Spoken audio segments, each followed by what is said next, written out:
Today we are going to be talking about something that everyone knows and loves a lot. I'm talking of nothing other than man's best friend, dogs.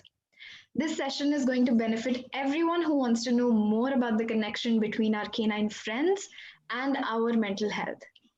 This session is brought to you by Health of Mind, a mental health and wellness startup based in Bangalore. Its efforts are propelled towards creating awareness about building and maintaining good mental health and fighting the stigma around it.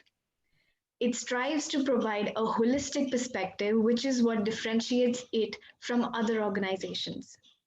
I would like to thank all of you who have joined us here today on this Saturday morning. If you can see and hear us clearly, would you please send in the number one in the chat box, just so we can confirm that you can see and hear us clearly?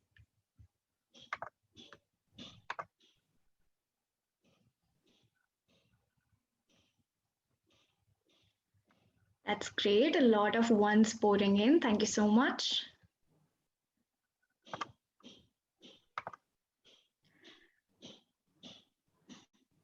While a few more people still join in, I would like to introduce myself to you. My name is Guntas and I will be your host for today in conversation with our guest of honor, none other than Shireen Merchant. Shireen is a pioneer in the field of canine behavior training and therapy, and she is the founder of Canine Scan Care. Shireen is the only person in all of Asia and one of the only 8 people all over the world to have gained an accreditation from the Kennel Club of England's elite KCAI scheme for dog trainers and behaviorists. She has also been facilitated by the President of India and the Ministry of Women and Children at the First Ladies Awards to have achieved this milestone to become the first in her field. Welcome, Shireen, and thank you so much for joining us. Thank you. Thank you for having me here today.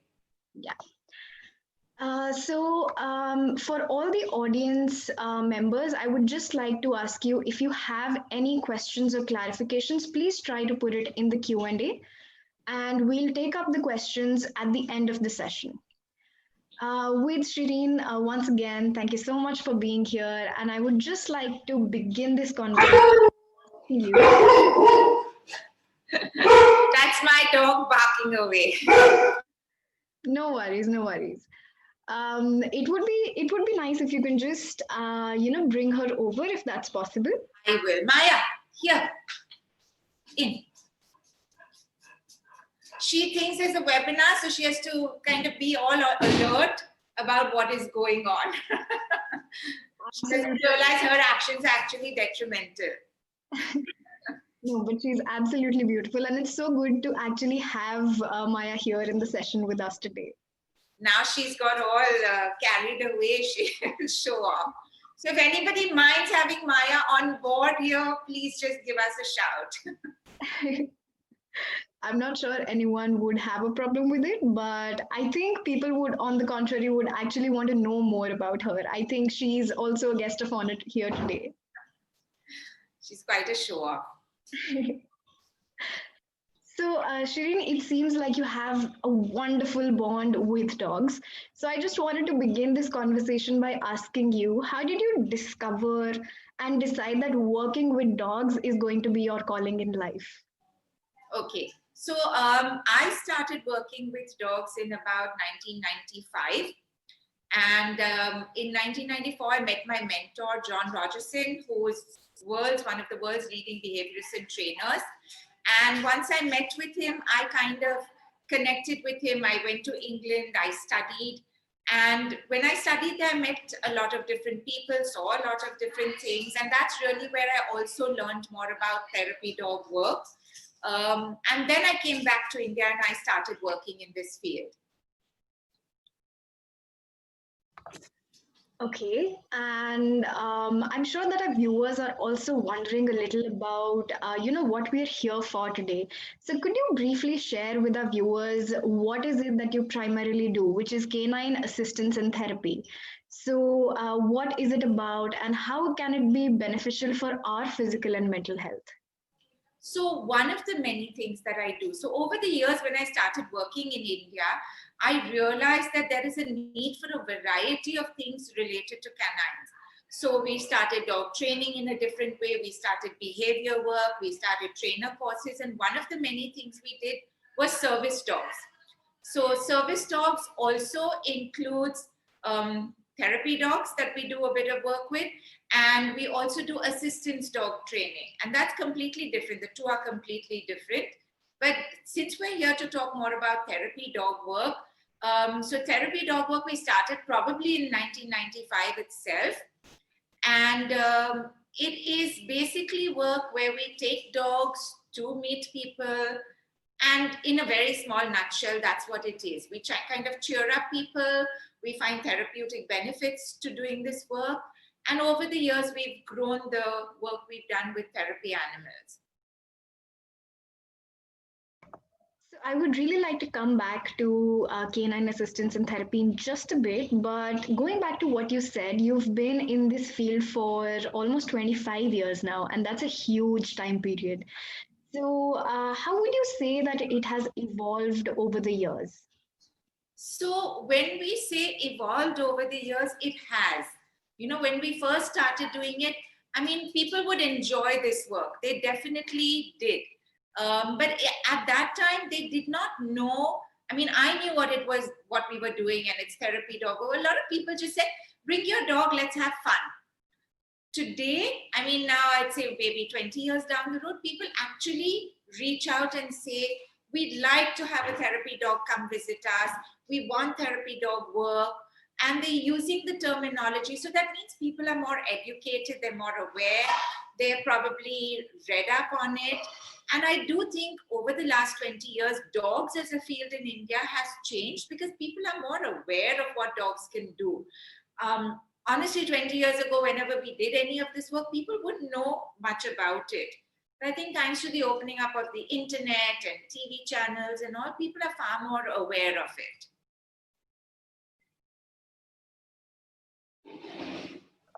You mentioned, the internet and TV channels. So there's a lot of coverage of this field, and it's growing. If I can put it this way, that it's growing to become a scientifically validated field. Would that be fine? Yes, it is. In fact, I've got some research here with me. So when we say therapy dog work, is it a validated field? Even before it was, I think, written down as a validated field, I think in about 600 BC, the Greeks actually gave horseback rides to people who were incurably ill. And I think in 800 to 900 AD, in a place in Geel in Belgium, handicapped people were encouraged to keep animals in their house. And in the 18th century, the York Retreat in England actually included dogs in their facility.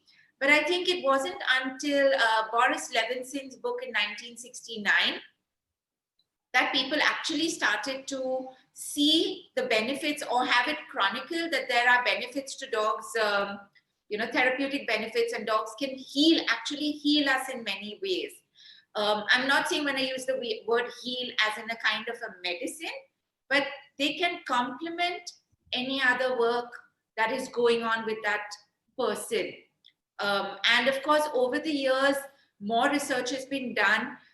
One of the researches that is like, say, the John Hopkins rehabilitation home, the facility, say, in the ICU, patients become more active and engaged when they had dogs around. So it complements any other kind of therapy or healing that is being done for people.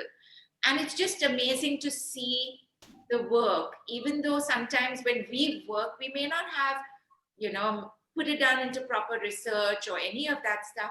But we've seen that happening. Everybody in my group who's done any kind of therapy dog work comes back in 2 weeks and says, oh my God, it's work, this child has changed, or this one's made a difference. And it's just the answers. It's amazing. And working with dogs, and especially therapy dog work, all I can say, it is amazing. So Absolutely. That's wonderful that it's growing as a field. I mean, I think that helps with the reliability of this approach as well. So people are going to be much more open over the years, when there's scientific validation involved. So I have been actually wondering about this, and I'm sure that our viewers would also want to know about this. How is canine therapy different from just, spending time with your pet? Okay. What is there any difference, or is there any what kind of rigor goes into the training of a therapy animal? Okay. So you know what? Even just spending time with your pet is hugely therapeutic. Yeah. And anybody who has a dog at home just knows that. So, for all our viewers, Yagundas was talking to me just before we started officially broadcasting, and she's saying, how has the pandemic been? And I said, for us behaviorists and trainers, it's been very stressful. We are overworked, we're tired, we're burnt out. And there have been days for me where it's been very difficult. And all I need to do is just get down, sit on the floor with my dog Maya, and just sit with her. She doesn't say a word, I don't say a word, or I have a cat at home, he sits on my lap. And sometimes I just take those breaks rather than surf through the internet or Instagram or whatever. Sometimes I just sit with them. Even now, she's sitting right next to me. And just patting her as I talk to you is therapeutic. It's not something a pet parent would write down or put, but anybody who has a dog says, I come home after a long day and I'm relaxed when my dog comes to love me and greet me and all of that. So, in a way, having a pet at home is therapeutic in itself. But that's not really therapy dog work, because therapy dog work is where we actually select dogs. They go through a testing process, they go through a slight training process. When I say training, it's not some high level of training that these dogs need. These dogs need to know basic commands really well, but they have to have good control, I mean, under situations. Then they have to have certain, what we call as aptitude skills. When we look at therapy dog work, one of the basic, I think, misconceptions that people have about this is that people would come to me and say, my dog's so friendly, I think we'll do therapy dog work. And I say it's not just a friendly dog. So there's a big difference in a dog that actively seeks out human attention and a dog that tolerates it. A dog that tolerates it may not do really well as a therapy dog work, but a dog that actively wants that attention might enjoy this work. And that's the difference. It's got to be a dog that enjoys what he's doing. Otherwise, it may not make sense for the dog in the long term because he'll take on stress. Yeah. We actually train the dogs to a large extent, make sure they go through a bit of training. And when we say dog, it's not just the dog, it's got to be the person partnering with the dog as well. They go through a lot of training because their handling skills in a session really make a difference. So when they get tested as a team. And there are marks given, so there's a whole system, there's a process to it.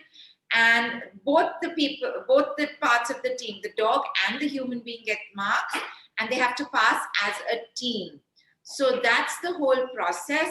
I know there are a lot of people who just take their dogs or take somebody else's dog without the testing process and do it.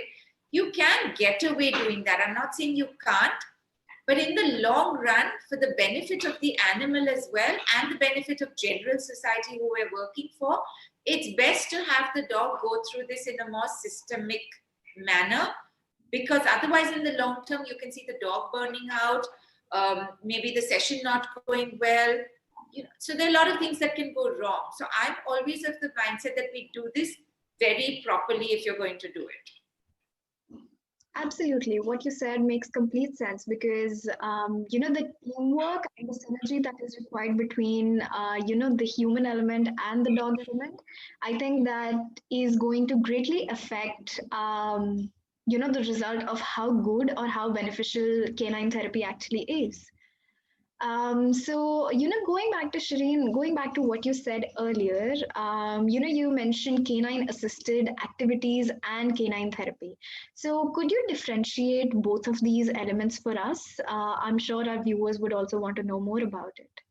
Okay, so yeah, most people think therapy dog work is all one kind of a happy thing, which it is. But when we do it in a proper way, there are two kinds that we can break it up into. One is what we call basically as animal assisted activities.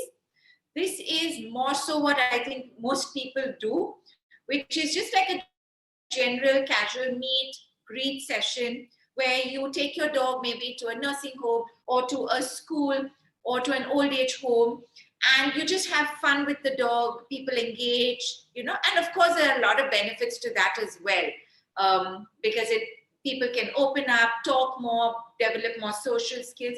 But this is not a very planned out session with a certain goal in mind. On the other hand, AAT, which is what we call as animal assisted therapy as such, that is more so what we call as a goal directed intervention, where the animal, and when I say animal, it can be a dog, a cat, a horse, whatever, is an integral part of the treatment process. So that is where the animal actually is used in a way to facilitate to a certain goal. And AAT is carried out with people with professional expertise, and it can promote physical, social, emotional well-being in any way. So I'll give you a small example to understand it. So say we work with children maybe who have reading issues. Sometimes children can't read very well, or maybe there could be a learning issue there. So we work out. So I would work with the person at the other end, maybe a special educator. We work out a plan for the child. The special educator works on the child angle. I work with the dog angle, and we work out a system. So we could maybe have a plan where Maya and I are sitting with the child, and the child starts to read. And so this could be a child, when it's read in class or in school, it might be ridiculed or feels so isolated because it can't keep up with the rest of the class in any way, whatever.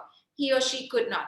So now when the child reads to the dog and to me, we are not going to judge the child. We're not going to ridicule the child. And so the child starts to read a little more, reads with more confidence. And the special educator might start, marking goals. And what we can say is by the end of 12 sessions, we could have a set goal that, Maya, that the child eventually, the reading level of the child has maybe grown to X level.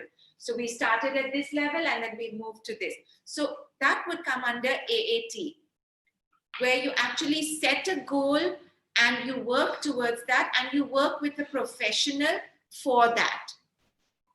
Whereas AAA is more general, fun, meet, greet. There are no goals maintained as such, no planning as such, no noting down of the things. So there's a slight difference in the two.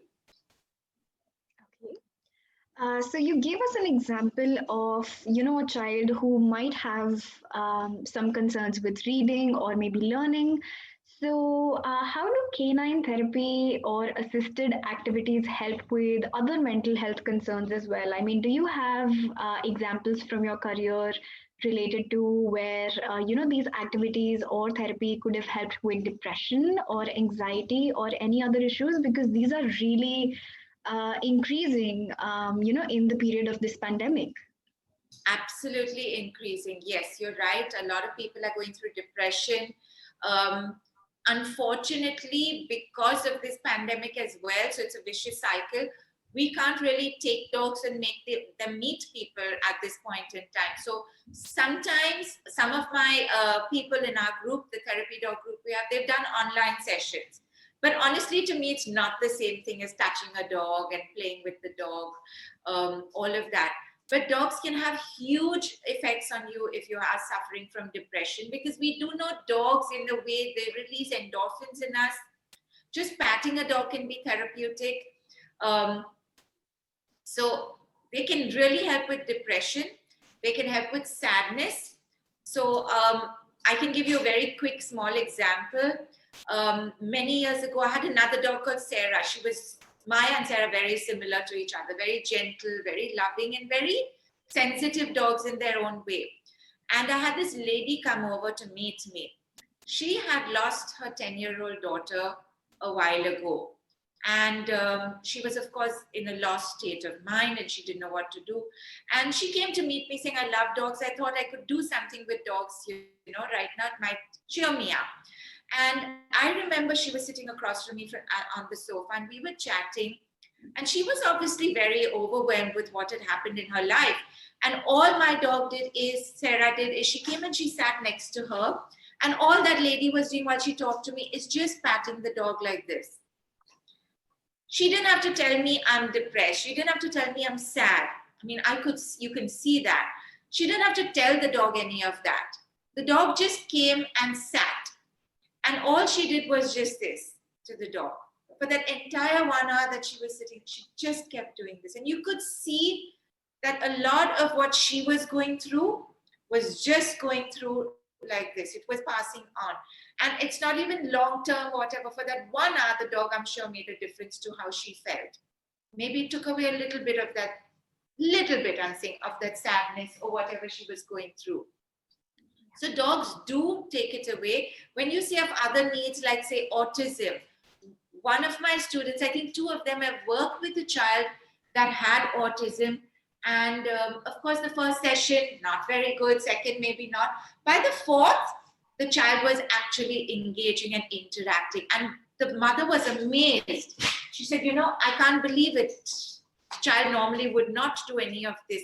But we've got so much of research with children that are autistic, with dogs, and it kind of opens up that channel. So with autistic, say, children, for example, they have certain issues. And say, I think some of the research shows that when they work with children, they were more vocal, they were more engaging if a dog was around.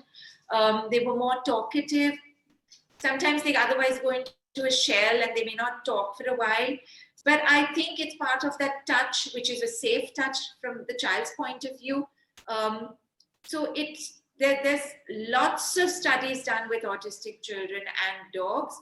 So much so that today, even in India, I get people who call me up and they say, I've got a child with autism. I'm actually thinking of bringing home a dog and keeping a dog. So not just having a therapy dog visit, but I'm actually going to keep a dog because I think it'll help my autistic child. I think this is a wonderful example that you've touched upon. And so this actually brings another query to my mind. So I wanted to know, the benefits of having just dog therapy on its own versus, other traditional forms of therapy. Would you say that there is a difference in, what kind of results are produced when you go one way or the other? So I don't think there is any one thing that is in particular stands out over another. Sometimes you have to try everything and see what works for that particular person in that particular situation. So therapy dogs can work really well sometimes on their own. Yeah. But I do think when they work in conjunction with other forms of therapy, you might obviously see much better results. Okay. So I think it would be good to put it this way, that it's actually an additive form of therapy, right? I would say that, yeah. All right. So, with the examples that you've given, so I noticed that you've done a lot of work with children. So I'm sure that there might be, all genders or all age groups that might be, benefiting from dog therapy and other kinds of dog work. But in your career, have you noticed any one particular, target group benefiting more so than the others? I wouldn't say that. I've seen everybody smile when a dog walks in for therapy dog work. When we worked with the soldiers at the army rehabilitation home in Khadki, they became like children when the dogs came. But I do think children relate to animals in a more different way. They just relate to them as peers. They trust them. They see them as peers and they relate to them much more differently. I think maybe because children come with that innocence. Adults have maybe lost that somewhere along the way, unfortunately. And so they see animals much more differently. So for example, when we say take a dog and go to a school, I would say most of the kids, even if they're scared, within 10 minutes are pretty much starting to build confidence, because I think it's natural for a child to just gravitate towards an animal that is not looking harmful to them. In contrast, the teachers, even at the end of the session, are still scared. So I would be like, look, the kids are okay. Why with you? So maybe as an adult, your mindset becomes more fixed. Maybe children haven't got that fixed mindset, so they're far more open. And I think they naturally relate well to dogs. You know, when we sometimes do education programs and we tell something to the kids, naturally they kind of read a dog far better, the body language they read better than, say, an adult would. But in that sense, I think everybody benefits from therapy dog work. There's no particular target group. Yeah. All right. I know that this might require a whole other session in itself, but I wanted to know more about, what a typical canine therapy session looks like. So, how do you go about it? So, like I said, it depends on whether it's the AAA or an AAT session. Regardless of which one it is, we always plan, because planning is absolutely needed. Planning removes a lot of things that could go wrong. So there is planning before. It could include something as simple as, I want to know where we do the session, what the layout is, what are the safety aspects in place. That's very, very important for us to know. We want to know the number of people in case it's a school or something. Sometimes they call back and they say 300 kids. So one dog obviously cannot do that level of work. So in accordance, we take a certain number of dogs, certain number of, the teammates with the sorry about that. So in accordance, we work that through. We also plan the session, even if it's an AAA, which is just a general thing, what we're going to do, what the age group is, what are the activities. We have backup plans in place. In case this doesn't work out, what else would work out? So we have all of that in place as we work through. So what a session would include is, we'd first go there, and as soon as we go, there's typically chaos. I'll be honest, everybody's screaming, everybody wants to run, everybody wants to touch the dog and play. So we have to have everybody settle down first, especially if it's school. So we take maybe 5 minutes for everyone to just settle and, work through that. And then the session could start where they engage with the dog. We also do a little bit of education. This is how you touch a dog. So say in a young play school, all the kids want to pull the dog's tail or poke a dog in the eye, which we have to stop, we have to teach. So it's basically that. Then we have a little fun, a lot of games that we play. And again, it depends on the age group of the people we're working with. If it's a corporate house and we're working with corporates, obviously the whole session changes. But we do activities where they can engage with the dog. Maybe sometimes with young kids, they groom the dog. The dogs always, some of our therapy dogs are always trained to do some fun tricks. So Leo, one of our very popular dogs, can do maths with the children. Maya can clean up the place and put all the garbage maybe into a dustbin. So people are always, and wonder, how did the dogs do all this?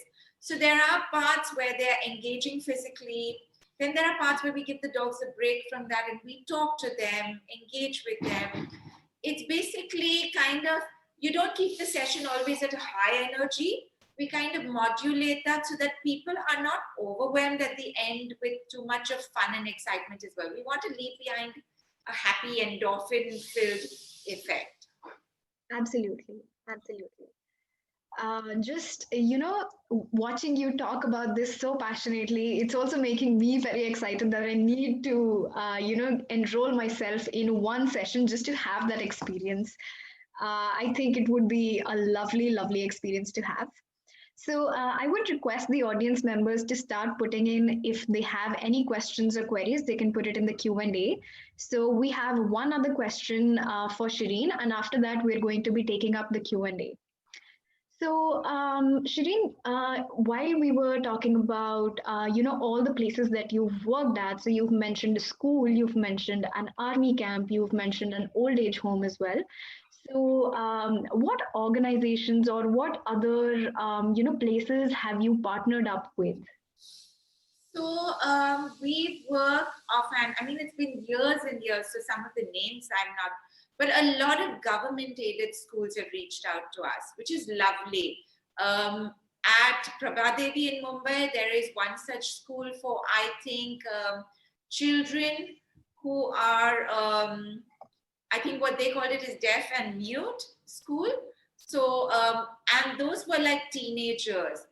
And that I clearly remember that session because there was absolute chaos. They were so happy to see the dogs, and they were using sign language with me, which don't know, and I just died to learn. I think that's my next bucket list I have to tick off.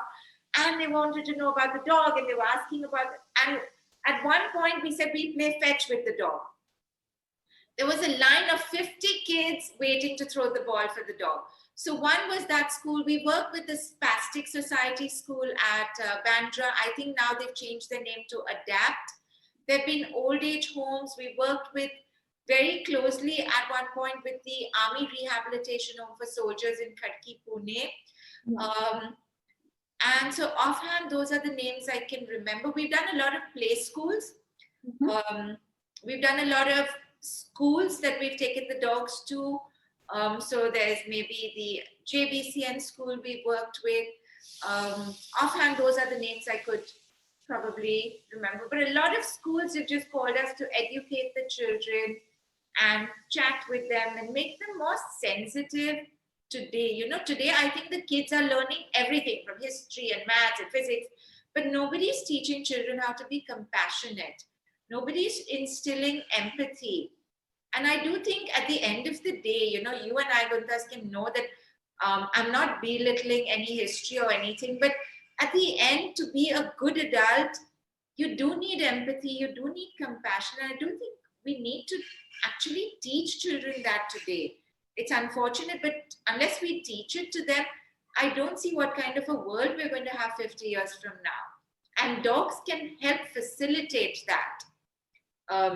So I think it's amazing if people start doing this work. We really like it, and we'd like more people to come forward and say, hey, we'd love a visit, you know, because I think that makes a world of a difference. Absolutely, Shireen. What you're saying is completely true. We need more of kindness and gratitude and empathy in the world.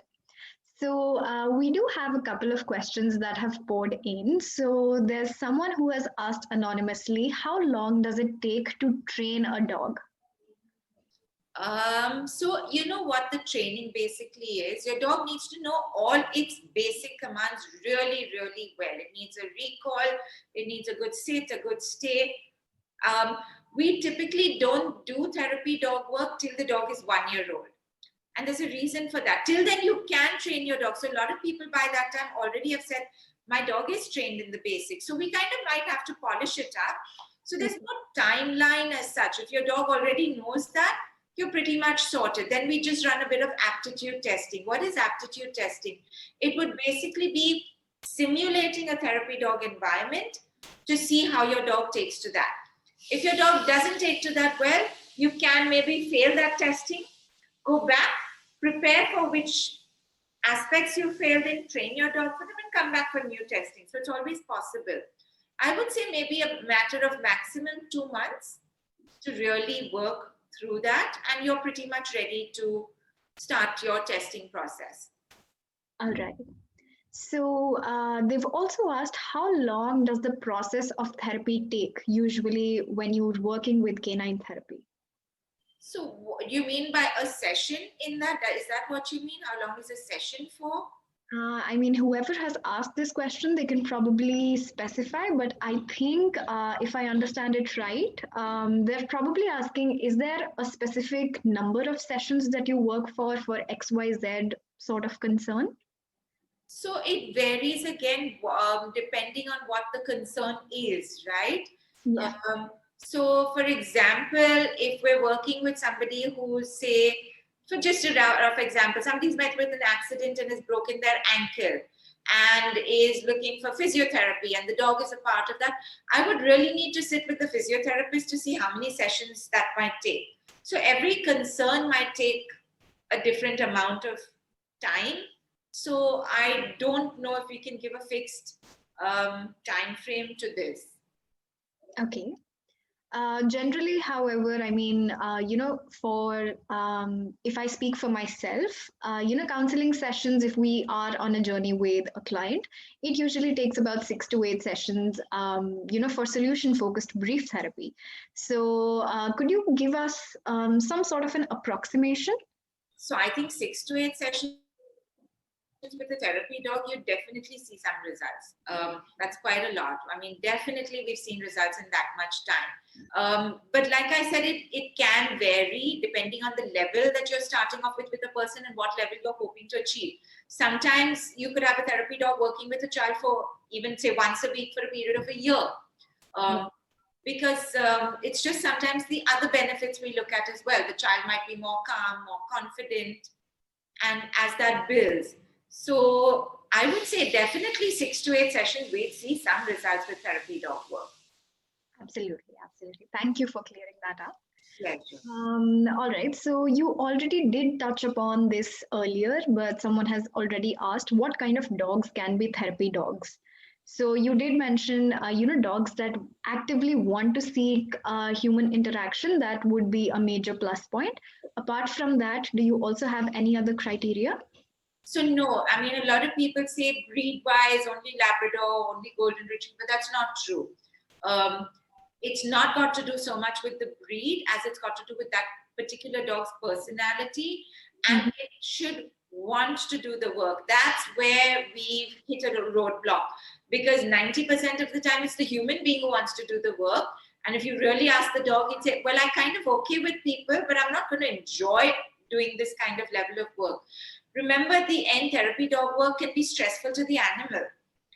And this is true. So any session we do with our dogs, as much as they have fun or whatever, on the drive back home, my dogs are flat out in the back seat. They are exhausted. I'm exhausted because you are giving. Whenever you give, and you enjoy giving, I'm not saying you don't, but it can take a bit out of you. So that evening, I've got to take rest for myself. I've got to make sure my dog de-stresses. So it can take a lot. So if a dog thoroughly enjoys what it's doing, it's different. But if a dog doesn't, I've seen a lot of people doing it and call me up after 3-4 sessions and say, my dog had a shutdown during the session. Then we have to actually go back and ensure that the dog goes through therapy to come out of that. So one is very important. Make sure your dog thoroughly enjoys this and has an aptitude towards this. Absolutely. So Jyoti has actually, she has a very related question to this. So how do you take care of the dogs after the sessions, as they can also be very overwhelmed? That's something that you touched upon just now. Yeah. So how do you recharge your dogs back up? So in a very similar way, so when a dog is stressed out, so one of the things in our group, when people do therapy dog work with our Canine Skin Care group, they learn firstly to read signs of stress in a dog. So if I'm watching my dog during the session and I see for any reason she's maybe become overwhelmed, and no matter what training you do, you can always have something that goes where the dog says, oh, I've had a bit much. Immediately during the session, we make the dog move to the side, give the dog a break, maybe another dog takes over kind of, or we have a backup game that we play with the people at that time. And we openly say, hey, the dog needs 2 minutes, everybody settle down, let's discuss this instead. At the end of a session, whether the dog's been stressed or not during, always the dog will come back home and sleep for a really long period of time. Like she kind of releases a bit of that. In the evening, I'll do something with the dog that I know that she loves doing and is an endorphin releaser for her. So any cortisol, which is our stress hormone, which is built up in the session for her. Remember, cortisol is not always built up in negative situations. Sometimes too much of exercise, too much of fun excitement can also stress your body in a certain different way. We always think of stress as being negative, but too much of fun, you notice you're a bit stressed out that day yourself if you've had that. So we'd always do something calming for the dog, and we could have those principles in place So say, for example, Maya, my dog, loves long massages. So that evening, the two of us will sit on the floor. She'll get long massages, anything that will release happy hormones in her, oxytocin, endorphin. Some people tell me my dog loves a drive. So another thing that my dog Maya loves is ice creams and drives. So maybe in the evening, she just gets to go for a drive. She has an ice cream. She gets a long massage.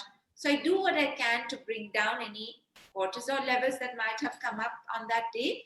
And maybe for the next day as well, just something to ease her out. And we typically also would then have a 24-hour gap between two sessions, just to ensure that the dog never gets too much and is not very overwhelmed. Absolutely. So, Ziba has actually a question. If you could elaborate on the kind of personalities of animals that you've worked with. So we know actually we've talked about the kind of personality that is optimal for the dog to become a therapy dog, but other than that, is there any other personality as well? So a lot of people, again, are misjudged. So if your dog has any kind of aggression, any kind of fear, then it immediately disqualifies the dog to doing this work.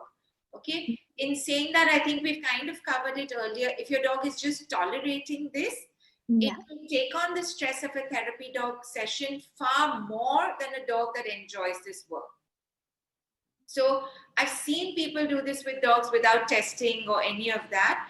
And I'm not seeing those dogs enjoy it. They are tolerating, and you can see the stress building. And for me, somebody who sees that, I'm worried for the dog now. Because see, at the end, whatever you do with your dog, I think it's always fair to ask the dog, hey, do you want to do this?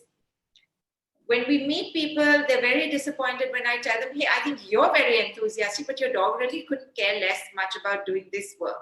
But you can maybe team up with another dog that enjoys this and pass the testing process there. So personalities of dogs can vary, but it's got to be at the end of the day a dog that says, I enjoy this. So when Maya knows she's kind of going for a session, she's jumping all over the place, she's bounding with joy. If ever the day came where I said, hey, we're going for a session, and she was like, okay, can I'd rather sleep. That's the day I would retire her. I would never make her do it if she wasn't enjoying it any further. All right. So this actually brings me to a very interesting question again. So someone has asked, if canine therapy can also be helpful for treating people who have a phobia of animals. So some sort of exposure therapy, or just reducing their anxiety around animals. Has that been something that worked? I get reached out by so many people who have that. Many years ago, there was, I think she was a psychiatrist, and she was working with a young girl who had suicidal tendencies. And one of the things the girl also struggled with was what she said, a phobia of dogs. And we did work with that child, and I'm not sure if it was technically a phobia as such, but in one session, the child had the dog on her lap. That's all it took. And sometimes, people ask me, what did you do? And I'll be very honest with you. Sometimes I don't do much. I just let it happen.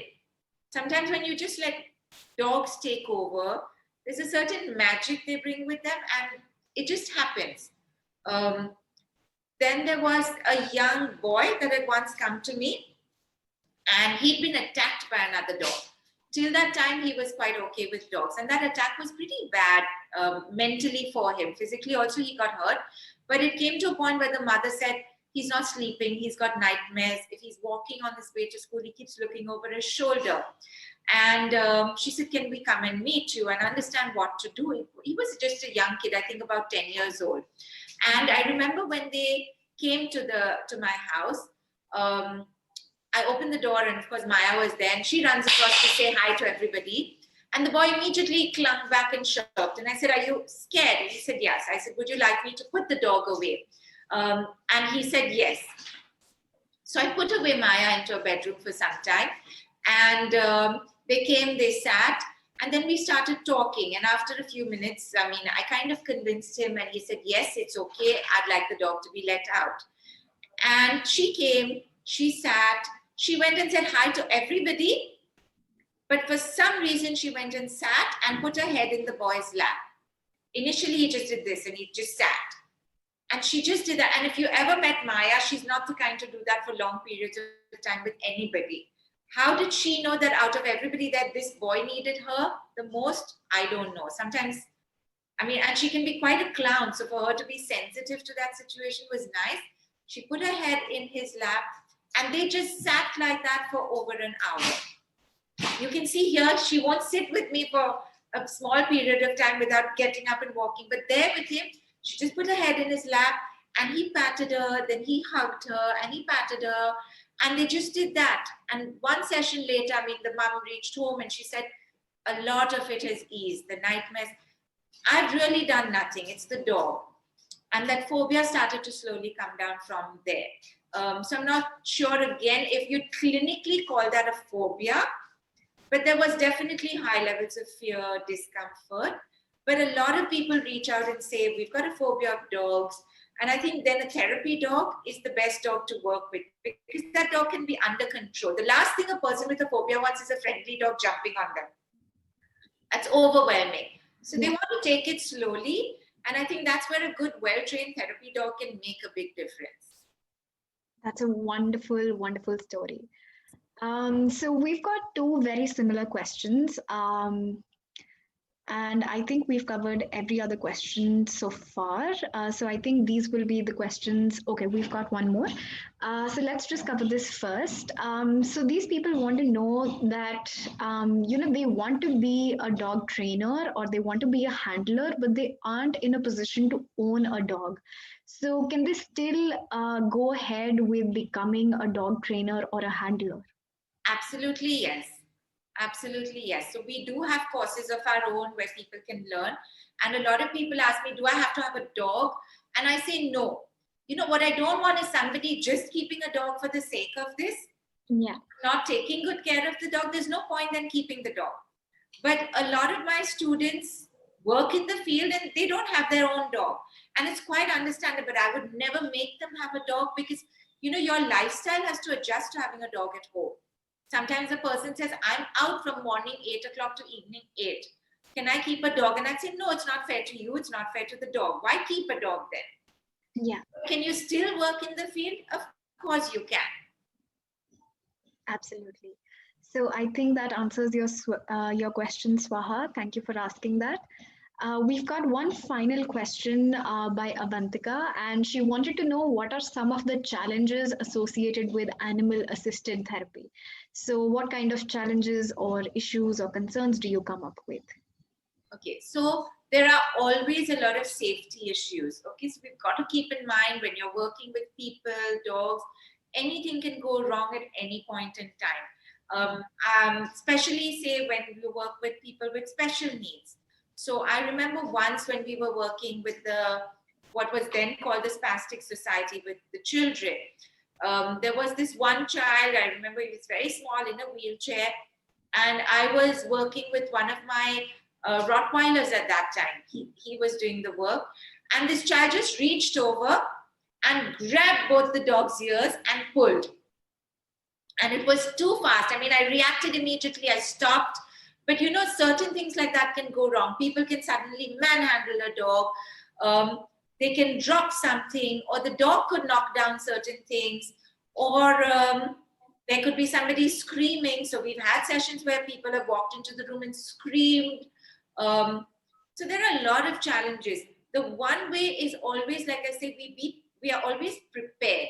I'd never walk into a situation not knowing who the person I'm working with is going to be, where I'm working, what is the environment, do I have control over the environment or not? I remember once we were called to this government school and they said, in our school, there's no place. We're going to the public ground across the road. And there were 20 stray dogs sleeping there. So again, would those dogs be okay with our dogs? It would be, so A lot of things. So we always prepare. Sometimes we might do a recce if it's possible, or I always, if it's a school, I say, can you send me pictures of where we're doing the session? If I think that might not be a safe zone. So sometimes public zones that we've been to, I might have garbage lying around, broken glass bottles. It's not safe there. Yeah. So we always, so there are a lot of challenges. I cannot deny that there are not none, but we all, if you're prepared, you reduce the chances of things going wrong, and you always have a backup plan. Absolutely. Thank you so much, Shireen, for answering all of the questions that we got from the participants. So I think we're at the end of this session. So I would just like to thank all the participants who sent in their queries, and I hope that all of them have been answered.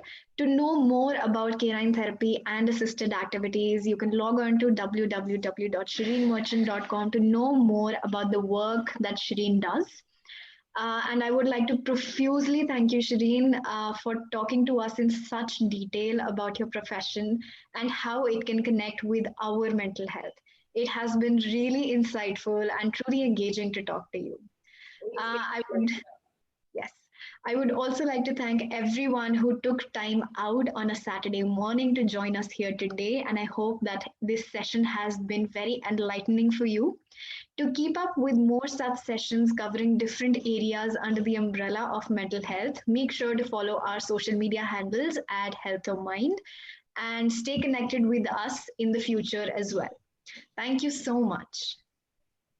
Thank you very much for having me. I hope all of you enjoyed the session. And I think it's great that Health of Mind is doing sessions like this, awareness sessions, which I think we really need. So, Shireen, there are a couple of people who, want to know how they can get connected with you for, if they wanted to collaborate with you, if they're Sure. or in any other place. So, is there any information that you would like to give out where they can contact you? So you can just reach out to us on our website. Aguntas has given the thing. It's easy, shireenmerchant.com. Or you write a mail to me. Again, easy to remember, info@shireenmerchant.com. So thank you for sharing that, Shireen. I hope that everyone has got the information that they required. Once again, thank you to all of you for being here and for being a part of the session. And a very huge thank you to Maya as well for cooperating with us in this session. Thank you all so much. Thank you for having me today, Guntar. Yes.